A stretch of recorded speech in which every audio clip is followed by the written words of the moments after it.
Mein Name ist Nachum Kaminka. Ich bin hier geboren. Meine Eltern stammen aus Wien. Und mein Großvater war ein Rabbiner in Wien. Der ist erst später hergekommen. Und habe 12 Enkel. Einer von ihnen ist Janai, der gerade gestorben ist. Und er war ein Offizier in Sikkim. Now I have to move to English because that's fine. My German is not as good as I should have. I told you in advance it's verrostet. Because my parents spoke to me in German as long as they lived, but they are not here with us anymore. So Yanai was an officer in Sikkim. He had their troop of new trainees, and when the war started, the officers, the commanders there took over and brought all the soldiers, the young soldiers. They were just kids that were just mobilized, and they took them, sent them into a shelter, and took their place to defend the base. From the stories that we know about the fight and that we heard during the 7 first days that we said mourning them, we know that they had a very heavy fight against the terrorists that came in, and they actually succeeded stopping them from conquering the base.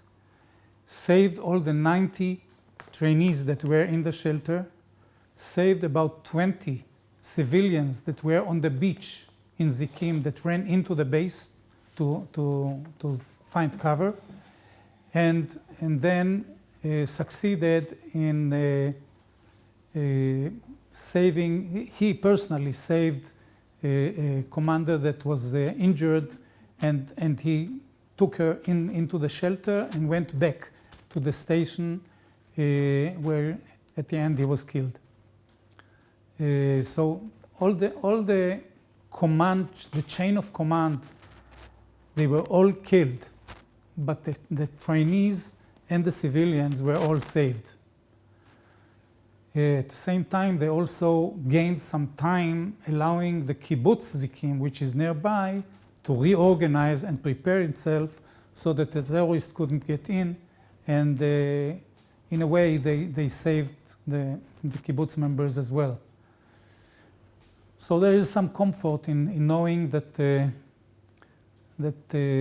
I would say, if Yanai would have to choose how to die, he would choose that way. Now, Yanai was a person of people. He was always giving, was always willing to help. Before the army service, the mandatory army service, he started by having a year of volunteering. He worked outside from home. He worked in the Haifa area with kids at risk, helping them to get organized, to get their lives together, to stay in school and so on. And only then he came into the army.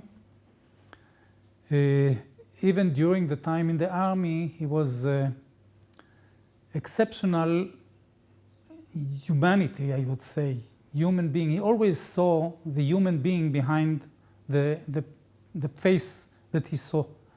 We always said that he has Röntgen eyes, because he could look into your eyes, and he could look at you and really feel how you feel and react accordingly.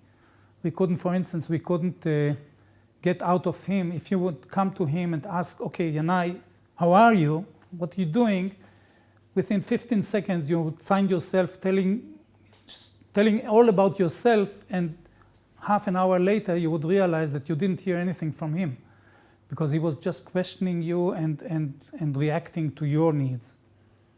When he came to the army and when he became an officer, he, for instance, didn't accept there is a habit that the commander of a troop gives his hat. At the end of the training program, gives his hat to the star of the troop as a gesture to, it's a present, a personal present. Now when he was asked who is the star of his group, he said, I can't tell you. They are all stars. And he went and bought, from his money, he bought hats for all his soldiers. He made them look as old hats, just so that it's clear that it's not a new hat. Wrote inside a dedication to each of the soldiers and gave them all his hat, just to make sure that they realize that they are all stars. He even used, his father wrote him a poem that ended with, and I'm giving you a free translation, it ended with, only at night you can see the stars. And Yanai took that last sentence and made it the slogan of his unit. And it came all the way so that some of the soldiers that came to visit us during the morning period, they already made tattoos of stars on their body, because they said, we are his stars. He wrote the same slogan, soldiers go with a piece of metal having their name and number, so that if they die, that someone can take it off and there is a proof, still remains on the body, and still there is a proof who is the name. And he made them all covers, all his soldiers a cover to cover that piece that says, only at night you can see the stars, always with you, and his signature on it. All his soldiers. So he was always looking for that. He always, even also something which was very unusual for the army, but he made personal visits at the homes of all his soldiers, to make sure how they are when they get home, when they have a weekend off, what are they finding at home.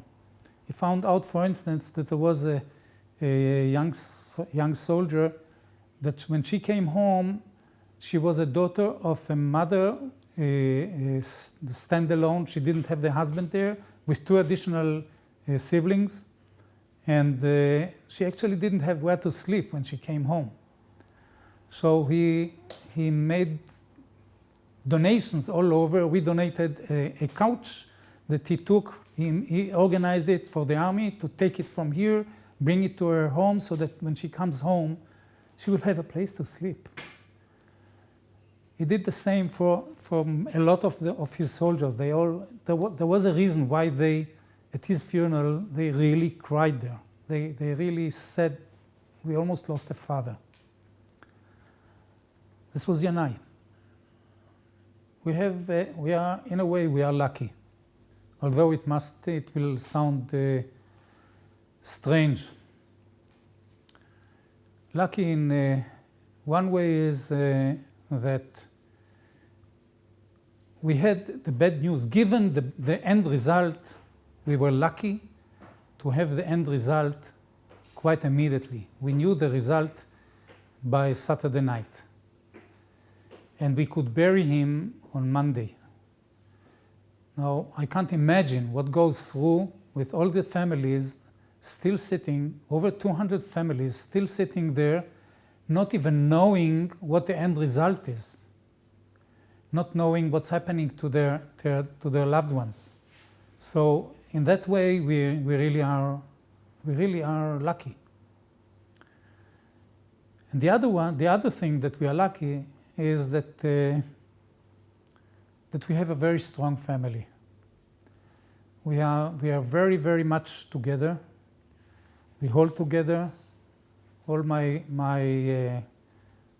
kids are very close to each other. The cousins are very close to each other. I'll show you the symbol of the family. That's the symbol. Tell me about the symbol.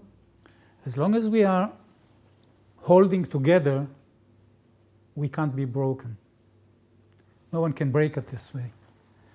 So I had to explain to one of my youngest grandchildren, who was, of course, very much in pain. I told her all that happened was that someone took one piece out of that. But we are still all together. We are holding together. And therefore, no one will break us. It's painful. It's hurting. We have ups and downs. Sometimes I'm still not myself. We are both, although we are old enough to be in pension, we are not. We are both working. We are close to 80 years old. Not yet there, but getting closer every day. But we are working, and we are trying to work, and but the head is not the same. It's not as usual. It's not business as usual. It's not okay. We are ups and downs. But hopefully we'll get over it.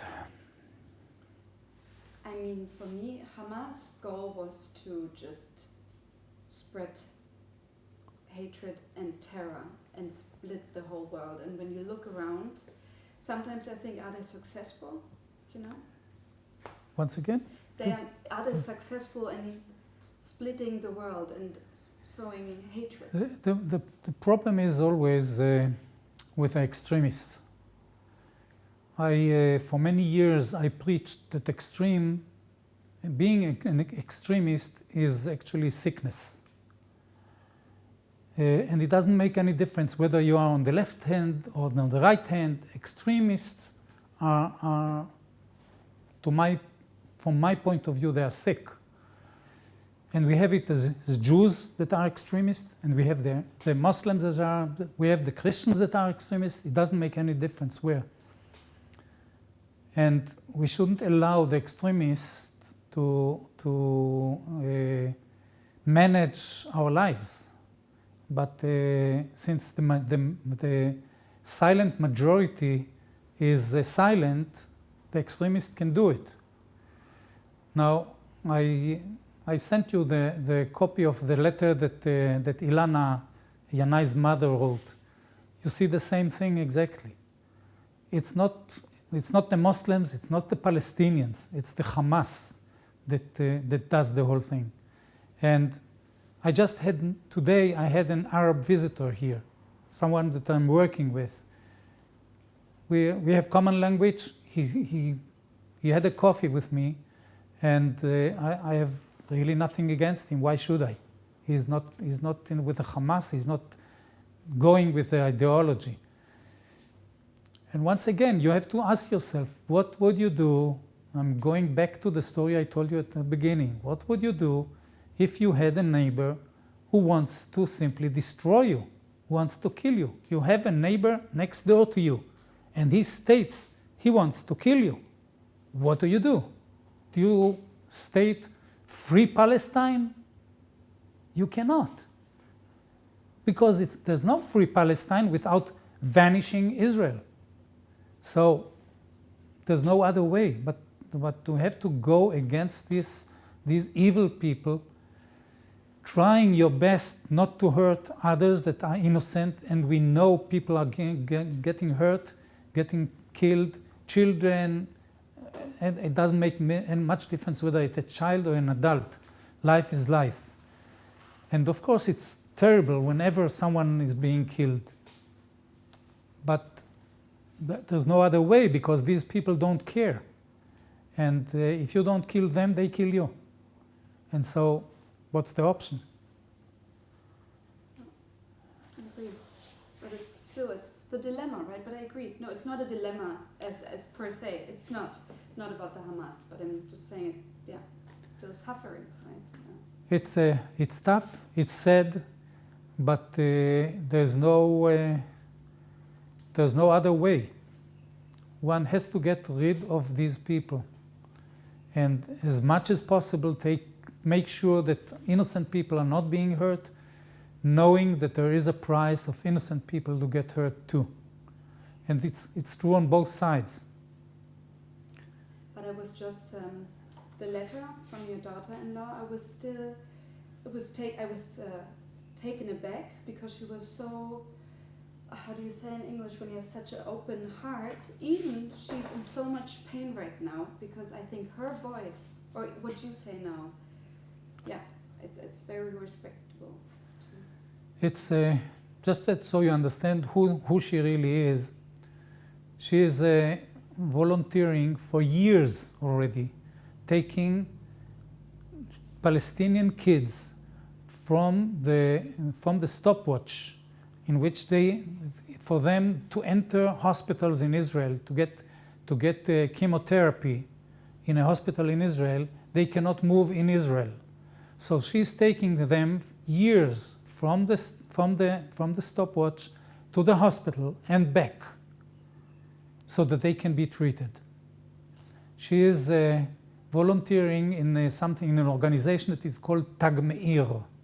And free translation would be enlightening sign, if you wish, which goes against the other organization, which is called Tag Mechir.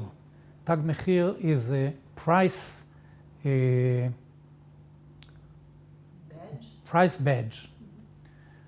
Okay, the Tag Mechir are actually Jewish terrorists.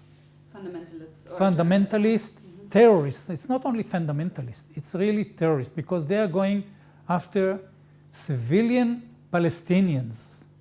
And there are those that every here and there they burn a house or a car and shoot at people, and then they put in their badge Tag Mechir.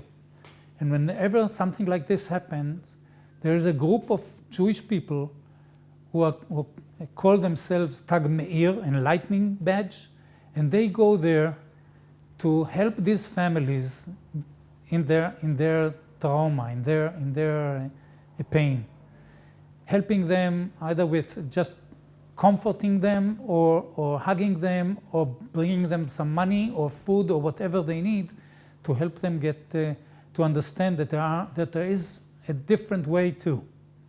And this is the type she is. So for her, the fact that she could write this letter during this 7 first days is unbelievable for me too. But that's the woman. That's what I love in her. You have a great family. Yep. Can I maybe ask you if you even can think about your hopes for the future? We just yesterday had a conversation over the Zoom with Shira's mother. And there is a very old song that says that we are seeking for the moment in which the two people will be able to live in peace. And this is where we are longing for. This is where we want to go for. I have, it might surprise you, but I have